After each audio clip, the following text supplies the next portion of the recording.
প্রবীণ সাংবাদিক বিভুরঞ্জন সরকারের মৃত্যুর ঘটনায় শোকাহত তার পরিবার। ছোট ভাই চিররঞ্জন সরকার বলেন, আমরা কিছুই জানি না, শুধু চাই আমার ভাইয়ের মতো এমন পরিণতি যেন আর কারো জীবনে না আসে।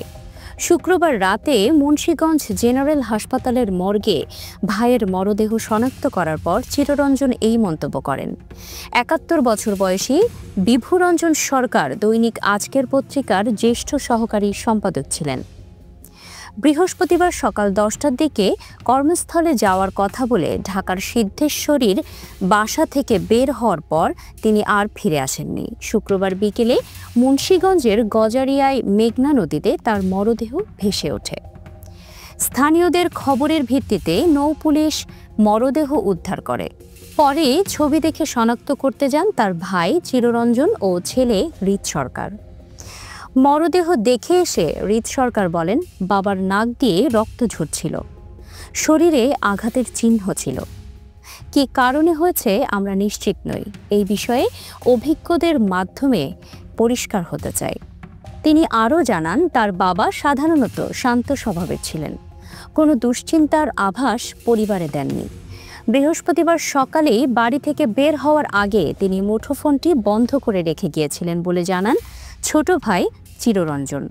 তিনি বলেন, বৃহস্পতিবার রাতটি আমাদের জন্য চরম উদ্বেগ আর উৎকণ্ঠায় কেটেছে। আজও আমরা বিভিন্নভাবে চেষ্টা করেছি কোনো খোঁজ পাওয়া যায় কিনা।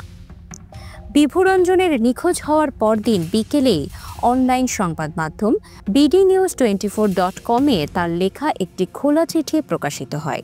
সেখানে তিনি সাংবাদিকতা জীবন, চলমান রাজনৈতিক পরিস্থিতি, পরিবারের আর্থিক সংকট ও ব্যক্তিগত হতাশার নানা দিক তুলে ধরেছিলেন।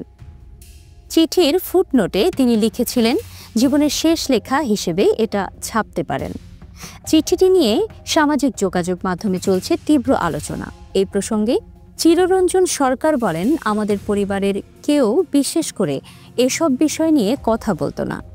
ভাই কেবল ছোট নাতির সঙ্গে বেশি কথা বলতেন, তাই হয়তো আমরা বিষয়টি বুঝতে পারিনি। বিভুরঞ্জনের স্ত্রীর ভাই দীপঙ্কর সাহা বলেন, চিঠিটি তারা আগে দেখেননি।